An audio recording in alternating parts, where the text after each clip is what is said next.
A ver, ¿cómo es posible que un presidente comience su gobierno con una popularidad por las nubes y termine con el país prácticamente en ruinas? Pues esa es la increíble historia del primer gobierno de Alan García en Perú. Es un viaje dramático de verdad, que va de una esperanza inmensa a un fracaso catastrófico, una de las caídas políticas más impactantes de la historia reciente de América Latina. 90%. Fíjense en esa cifra. Esa era la aprobación que tenía Alan García al empezar. Estamos hablando de una expectativa popular gigantesca, la fe de casi todo un país puesta en un líder que se veía joven y carismático. Y esto es lo que quedaba al final, menos del 10%. El contraste es simplemente brutal. Y claro, nos deja con una pregunta que es inevitable. Para poder entender cómo se vino todo abajo, vamos a analizar las características que marcaron a este gobierno. Cómo llegó al poder, sus políticas económicas, tan audaces como arriesgadas, y los momentos clave que llevaron al país al borde del abismo. Ok, para empezar, tenemos que entender el fenómeno que fue la llegada de Alan García al poder. No fue una elección más. Representó un quiebre, una promesa de cambio profundo para un Perú que venía de una crisis económica bastante fuerte. Miremos los datos, que son muy reveladores. Con apenas 36 años, se convirtió en el presidente más joven en la historia del país. Además, le dio al APRA, su partido, su primera victoria sin necesidad de alianzas. Y encima, consiguió la votación más alta registrada hasta ese momento. Su mensaje era moderado, y con eso logró atraer tanto a la clase media, que estaba muy desilusionada, como a ese enorme sector informal de los llamados pueblos jóvenes, esas barriadas que rodeaban las ciudades. Pero, más allá de los números, estaba su personalidad. Era un orador excepcional, carismático, con un estilo muy personalista. Solía tomar decisiones que sorprendían hasta a sus propios ministros, proyectando una imagen de poder y de control que, la verdad, cautivó a la nación entera. Y ahora pasemos al corazón de su estrategia de gobierno, un plan económico que fue radical y, sobre todo, muy desafiante. Un plan que definiría su presidencia y, a la larga, también su caída. El gobierno decidió aplicar lo que se conoce como una política heterodoxa. ¿Y qué significa eso? Bueno, en un ambiente de mucho sentimiento antiimperialista, era un modelo que buscaba soberanía económica.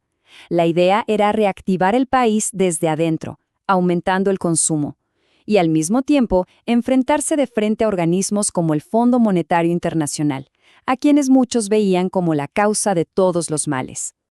Su jugada más audaz lo demuestra perfecto. Anunció de forma unilateral que Perú solo pagaría su deuda externa usando el equivalente al 10% de lo que ganaba por exportaciones. Fue un acto de desafío total al sistema financiero mundial. Y esta política tuvo un doble efecto, como una moneda con dos caras. Al principio parecía que funcionaba. La economía se reactivó, la gente empezó a consumir más y la popularidad de García se fue por las nubes. Pero el costo a largo plazo fue altísimo. A Perú lo declararon inelegible para nuevos créditos. Las reservas del país se vaciaron y quedó básicamente aislado del mundo. Si la política de la deuda fue el inicio del aislamiento, la decisión que tomó en 1987 fue, digamos, el punto de no retorno.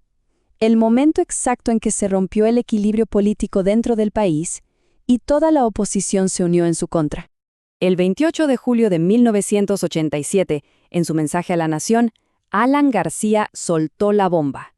Anunció que iba a estatizar toda la banca privada, una medida que sacudió los cimientos del poder económico y político del país. La justificación del gobierno era que el crédito estaba concentrado en muy poquitas manos, en unas cuantas familias muy poderosas que, según ellos, impedían el desarrollo del resto. Con la nacionalización se suponía que se iba a democratizar el acceso al crédito para todos. Pero la reacción fue, inmediata y feroz. Esta medida provocó la ruptura total con la derecha peruana, que lo vio como un intento autoritario de tomar todo el poder. Se organizaron protestas masivas y de todo ese movimiento surgió un nuevo líder para la oposición, nada más y nada menos que el famoso escritor Mario Vargas Llosa. Con el país aislado internacionalmente y una fractura política interna profundísima, el modelo económico empezó a hacer agua y colapsó de la peor manera posible, desatando un monstruo económico que se devoró todo. Los números son, de verdad, una locura. Miren el gráfico.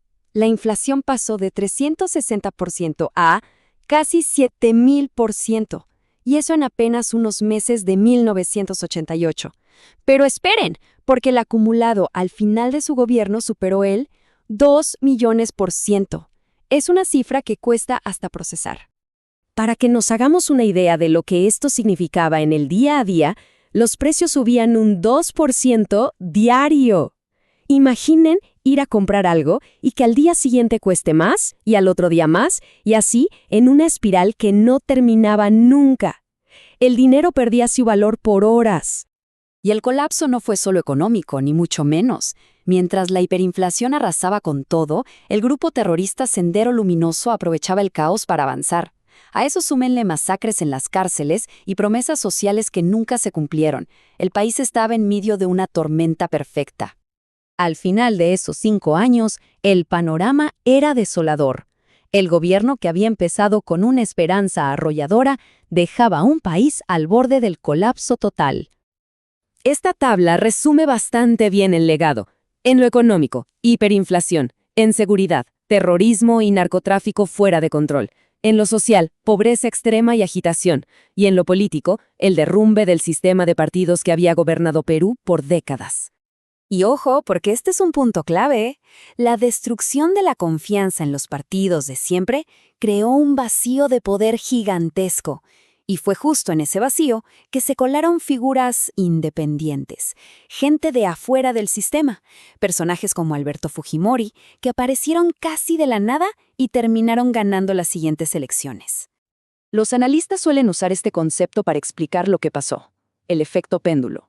Es la idea de un país que, para huir de un modelo, se lanza de cabeza al extremo opuesto, sin grises. El fracaso de la política heterodoxa de García es un ejemplo perfecto de este movimiento de péndulo que ha marcado a la política económica peruana. Y esto nos deja con una reflexión final. Cuando un modelo populista de mucha intervención del Estado colapsa de una forma tan espectacular, la sociedad queda condenada a buscar refugio en el extremo contrario, sin importar los riesgos que ese otro extremo también pueda tener. Es una pregunta que sigue resonando en Perú y en toda la región.